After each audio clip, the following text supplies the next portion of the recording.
Hello and welcome to another episode of It's to Better Together with RevelCoach. And today we have Carolina with us. And before I introduce Carolina, I just want to say our journey together as sisters has been based on this premise of helping women, celebrate their stories, share their stories so we can all learn from one another. And today I'm so excited because we do have somebody who's the director of marketing operations. And I feel like in the entrepreneurial space, it's always nice to have an expert in marketing because it's half the work that we do starting a business. So today's gonna be a great conversation. And Carolina, her role is highly collaborative. And so she has to work with a lot of different departments, a lot of different clients, a lot of different industries. And it's really important that she has a great sense of the work that they do to bring it to life for another one of their clients' brands. And what I learned today is a new expression. So she doesn't work in corporate America. Carolina works in creative America, which I thought that was brilliant. And tell me a little bit about your career and your work in creative America. Thanks, Marcy. Hi, everyone. I'm super excited to be here. Super nervous as well. I'm just going to throw that out there. Corporate America. I spent over 20 years in corporate America and made the leap a few years ago, actually 2 years ago, to creative America. It's similar in that there are deadlines, it's intense, it's stressful, but it's different in that we use a different part of our brains. You have a lot more fun at work, which I think goes right along with RevelCoach, enjoying yourself and having fun. And I work with a team of people that are passionate about what they do. Not that people in corporate America are not passionate at all, but it's just a little bit more nuanced, it's deeper, and you have these really deep relationships that I didn't think you would have in marketing. And that's how I made that leap. Carolina, we're so glad you're here. So you work for SNR Creative. So what type of responsibilities do you have? And tell me a little bit about SNR Creative. Sure. SNR Creative, we are a full service marketing agency boutique firm, which means obviously we're small, but we're nimble. It's a small group of us, but we work hard, we work fast, and we're very flexible because we know that we have to be flexible. One of the things that I know we were chatting about earlier is launches. So when we have a launch, whether it's a campaign launch or a brand launch for a client, we have to be able to pivot quickly if there's a change, even right up to before launch, which could mean launching an email campaign, launching a social media campaign, launching a press release on the wire. All of these things have to be well thought out and planned, but we also have to be ready to pivot at any moment. That's SNR Creative. Macro level, we do social media, websites, graphic design, publishing, sports management also. Thinking if I missed anything. Strategy, of course. One of the things that I mentioned to Allison is that our logo is a brain. So we are problem solvers. We get together, we have work sessions. We're super collaborative, as Marcy mentioned earlier. And that's what we do. We love what we do. And it includes everything that I mentioned: strategy, business development.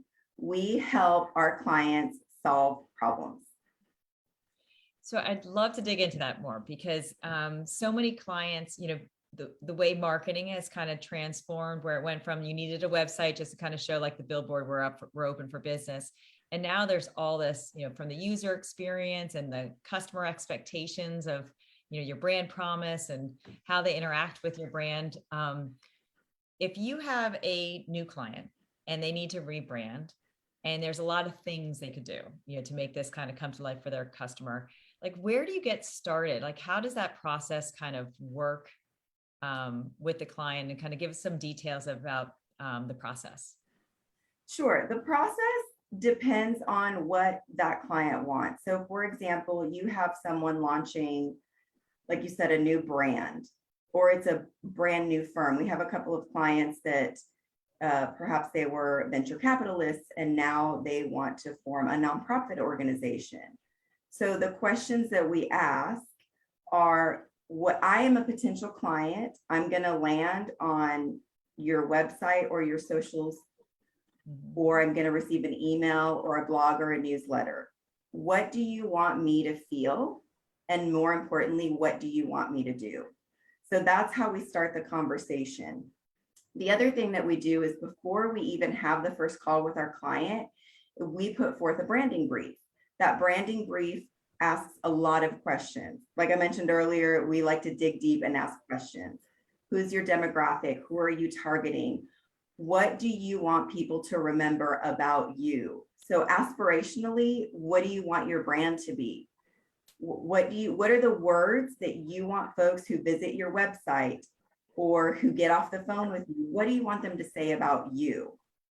Once we have those answers, then it's easier to map out that process and map out, okay, then we need to get you on LinkedIn, for example, if it is a corporate client. We don't need to put you on Instagram. That doesn't work, for example. I'm making this up, but that's the example, right? Or if you are a client that has the merchandising and you want to sell it on Instagram, great, let's get you on Instagram. What else can we do? We micro influencing or influencing. So once we dig deep into those questions, what do you want me to feel and what do you want me to do? Those are the big ones. Then going through that branding brief, that's how we're able to get to the next step, which is, okay, we're going to map this out for you. Here are our recommendations. Give us any content that you have, even if you're a new firm, right? I'm sure when you two started, even though you didn't have anything written down, even though there wasn't a formal plan, it was all in you had these thoughts, you had dreams, you had ideas.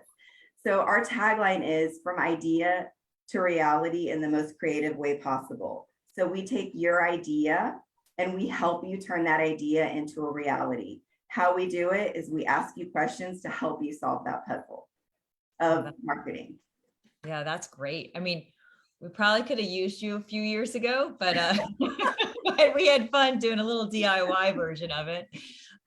We definitely had a lot of ideas, a lot of notes and things like that. But it is funny because a lot of what we said, we'll come back to old journal notes and things like that. We're like, wow, we're here.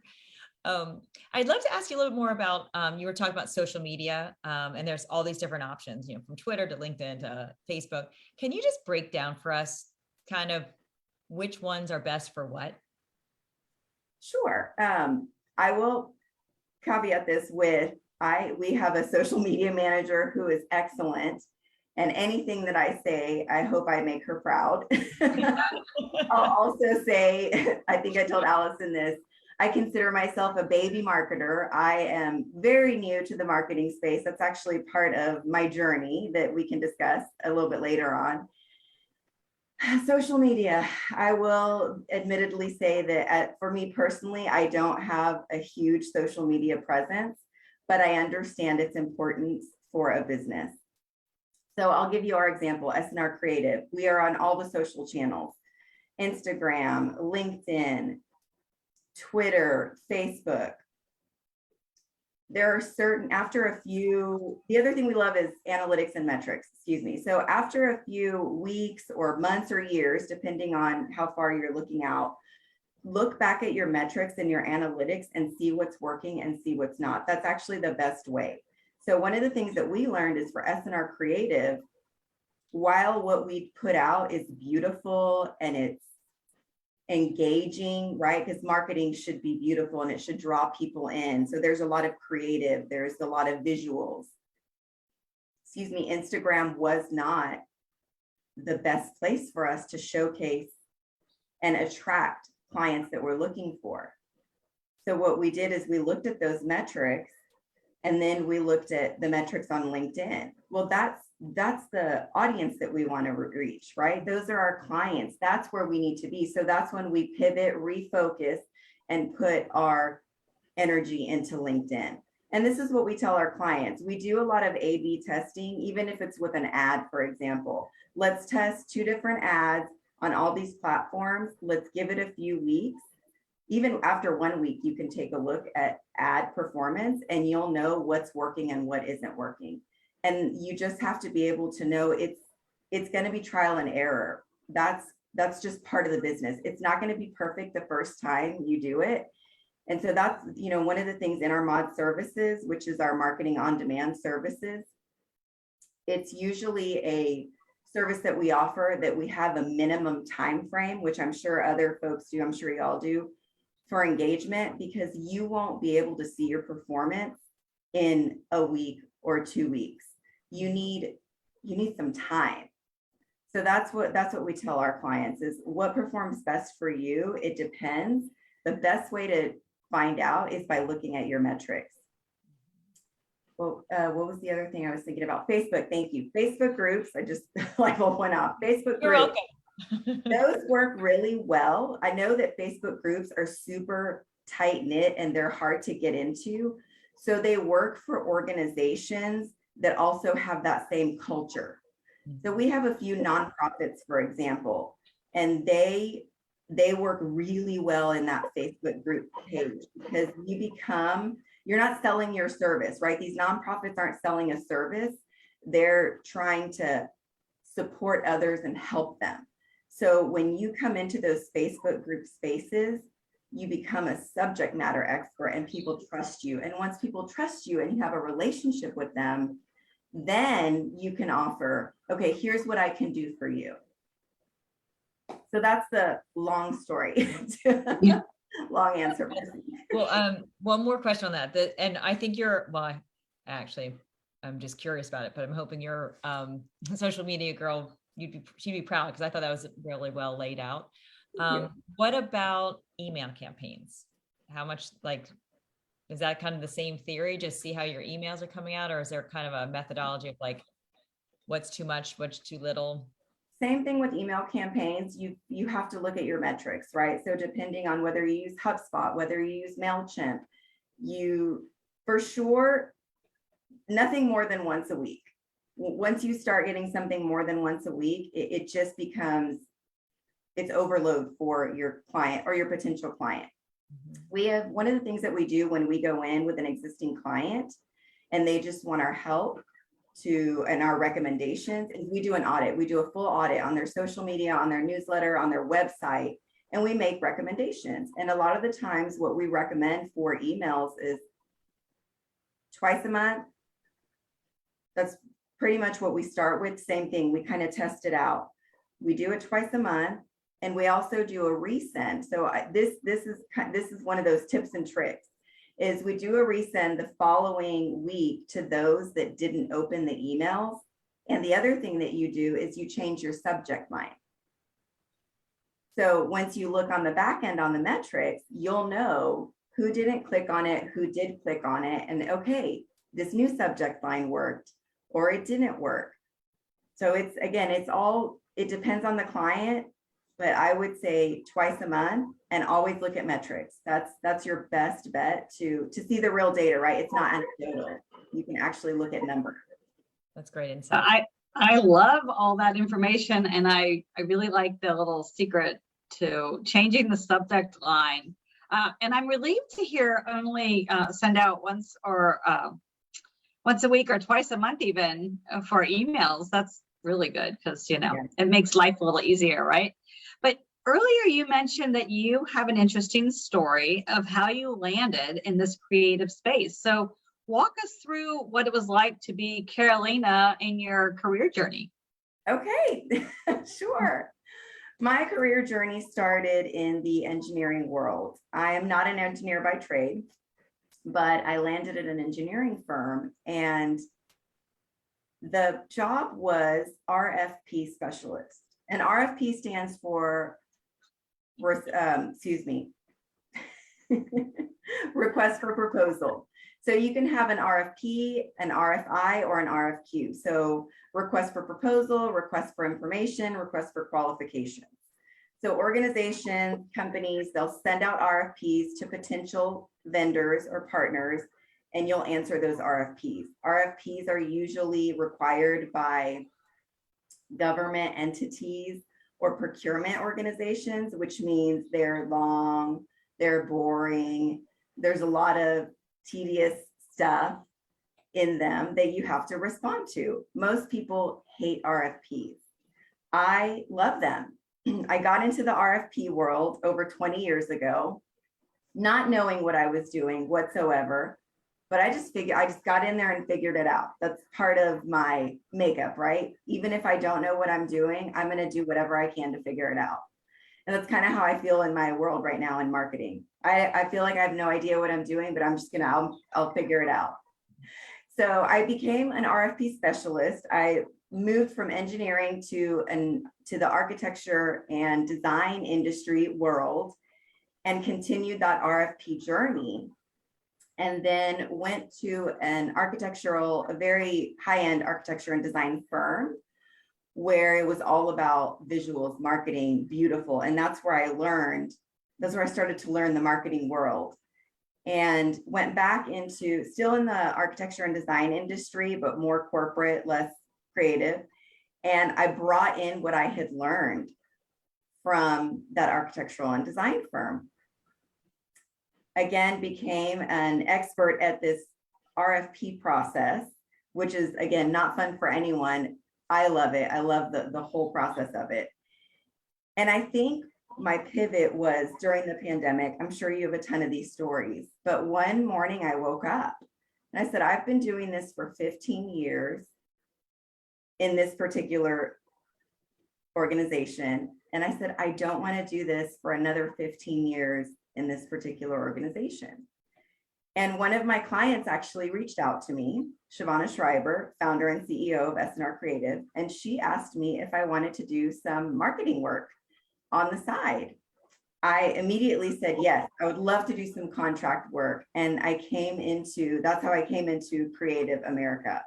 And suddenly I was in the marketing world with no clue about marketing, but I loved the space. I loved the atmosphere that they created in the place. And I loved the work that we were going to get into.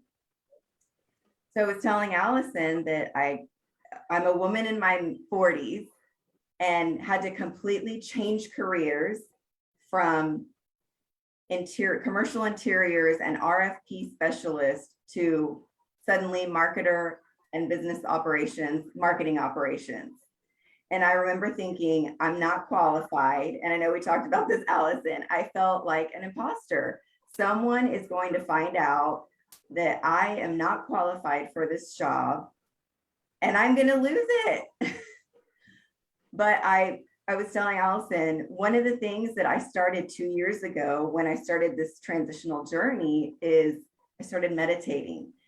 I started what I call them my non-negotiables. So it's my foundational things that I do every morning. So I wake up, the first thing before I do anything else is I meditate, and not for an hour. Sometimes it's only 10 minutes. Sometimes it's 20 minutes. Sometimes it's 3 times a day, but non-negotiable, I meditate. I do my devotional and my gratitude journal. And it's a short journaling, not pages of journaling. I know Allison's a writer, not doing a ton of writing, just short, what I'm grateful for. And that's really what helped me transition from the corporate world that I was in into the creative world, which was completely different and terrifying and exciting all at the same time. So really what kept me going these past couple of years are those foundationals, again, which I call non-negotiables. And that's my journey. That's where I am now. That's amazing. Well, and it is really interesting because that's a very big switch from RFP, which is a lot of like detailed oriented in the computer screen in an engineering firm, to then creative. And I mean, that's such a big switch. And it's really cool that you were able to do that. So tell me more about this practice. So obviously to make a big switch like that, you had to find inner confidence to get over that imposter syndrome because you were, inspired or compelled to make this change. But give us a little more details. Like, how did you kind of muster up that confidence and that curiosity to go for something? I think it's something that's just in my makeup. One of the things that I've been working on that I heard from your initial YouTube on working together, better together, was growth mindset. I have always had a fixed mindset. I just learned this recently. Since I was very young, I've always just been excellent at whatever I did. I know that I'm not trying to sound braggy. It's just that school was easy for me. I came to the United States when I was very young. And when I started school, I didn't speak English. And kids would make fun of me in school. But I remember when I first started, I started kindergarten at 4. I know you start kindergarten at 5, but my mom went to put me in. The principal said I didn't speak English. And if I didn't catch up within a month, they were going to hold me back. Within 2 weeks, I was at the top of the class, even though I didn't speak the language. That's how, I mean, that's just how my life started at 4. And from then on, that's kind of been my thing. Excellence. Whatever I do it well.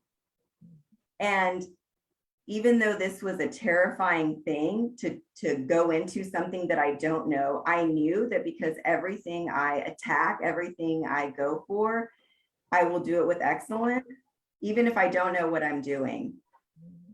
I'm gonna do it. I'm gonna be excellent. Now, where I went from fixed to growth is that now I'm in this new space and I'm attacking it. But that's when that imposter syndrome hit, right? That's when Cruella, my inner critic, that's her name. That's when she said, "You have no idea what you're doing. Everyone's gonna find out and you're gonna lose your job." And that's when I learned I have to be in this growth mindset, which means getting better is better than being good. And I'd never really known that. And that's a big change in your 40s to think for all this time, I've been thinking, I mean, it's not a wrong belief, but it was an unexamined belief. And so once I examined it and realized it's getting better that's more important than being good, then I was able to, okay, shoulders down. It's going to be okay. You can get through this. And you're going to have to enjoy being in the space where you don't know what you're doing and you feel awkward and you feel uncomfortable and you're making a ton of mistakes. And my mentor, CEO and founder, Shavana, mentioned that she wanted me to get into, in addition to being in this brand new space, she wanted me to be client facing. For the most part, for most of my career, I've always been in the background, right? There's nothing fancy or flashy about RFPs other than when you turn them in and they're a beautiful product, but I wasn't handing them to the client. My sales people were, VP of sales, all those folks, not me. I just like to stay in the background. So like I said, Shavana mentioned that she wanted me to be client facing. So right up front, I was presenting to clients. I was not only creating the presentations and the RFPs, but I was talking about them to the clients, which was another terrifying thing. So she mentioned that I should join Toastmasters. So I am also a baby Toastmaster in addition to a baby marketer. That's actually where I'm at, Allison, is I joined Toastmasters in Houston. And Marcia, I know you're part of Toastmasters as well. So we have a trio here. And it's really helped, although it probably doesn't sound like it in this interview, but it's been, that's also been something to help me along this journey of having a safe space where it's okay to be uncomfortable. It's okay to feel like you don't know what you're doing because you're getting better. And that is a once a day, one thing at a time thing, just like my foundationals. It's a habit that is built day by day. One of my favorite quotes is Will Durant, who says that excellence is not an act, but a habit. So I thought excellence came from within, but it's not. It's something that we work on every single day. And that's my journey. That's so great. Well, and what I really admire about you is having that confidence to believe in yourself and doing the work to build that confidence. And then as you explain the growth mindset, we do, Allison, I do, and we talk about it a lot, but I loved how you explained it because it really, it nurtures the like, all right, let's just try it. Like, let's go for it. So it's an impressive story. And the other thing I admire about you is throughout this, getting to know you, you certainly do a great job of the buzzword for the last few years has been vulnerability in the workplace, and how vulnerability can be your superpower, and it can help fuel your leadership and your connection with clients and teammates, because people know you're not anything other than you. And so that's another thing I've noticed, that you're really strong at, that balance between confident and vulnerable. Oh, thank you. One of the things that we have talked about here in our organization, which I love, it's internal, not necessarily external, but if there's something that's gone awry, we immediately stop. Because we're small, that's one of the benefits, is we say, okay, hold on. Something's not right. Let's just stop right now and let's fix it. And not let's blame someone or let's point out who did what. It's, what do we need to solve for? How do we stop this from happening the next time? Let's fix it now. And one of the things that, when we got together, one of the things that the group told me about myself that I didn't realize is that because I have this very confident outside shell, it's also very hard. And I never, of course, I'm like, I'm a big softie. I cry all the time. I mean, I can't even read a card sometimes without crying. I can't believe that my colleagues would think that I have this like rough exterior. I'm not letting anyone in. So we had a powwow and I just let them know. I said, y'all, I'm new. I have no idea what I'm doing. So when I ask you questions, I'm not questioning you as a person. I'm actually asking a question so that I can help move this project along. Because part of operations is being responsible for the timeline of the project and being responsible that those deliverables are finished right, and finished on time for our clients. And the only way that I can do that if I'm not in the work is to know that you, my colleague, who are in the work, what are you working on? How can I support you? And once we had that conversation, and yes, there were tears, and yes, they were mine. we all became best friends. And that made it so much easier. And that's one of the things I love about the organization, is that it's not so big that we can't have those conversations. And Carolina, I'm gonna be your sister here. Is that I cry all the time, but in a lot of the work that Marcy and I've done, and we said, we were talking about vulnerability, and we're talking about growth mindset, and then stopping to celebrate all along the way. And I am a crier. Oh my goodness, am I a crier? But what I've learned is that crying and vulnerability aren't necessarily the same thing.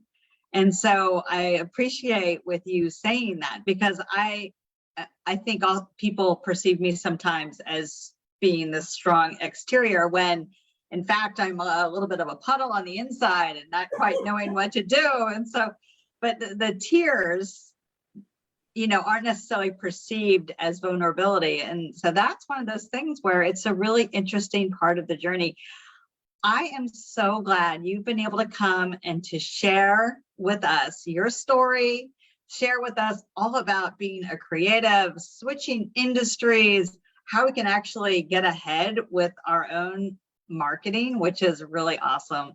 But thank you so much for stopping by. And I'm Allison Nissen with my sister, Marcy Stout. We are RevelCoach. And if you are watching us on YouTube, make sure you hit that subscribe button so that you can never miss an episode. And we'd like to say, ciao. Thank you. Thank you, Carolina. So great meeting you. You too. Bye. Not off yet.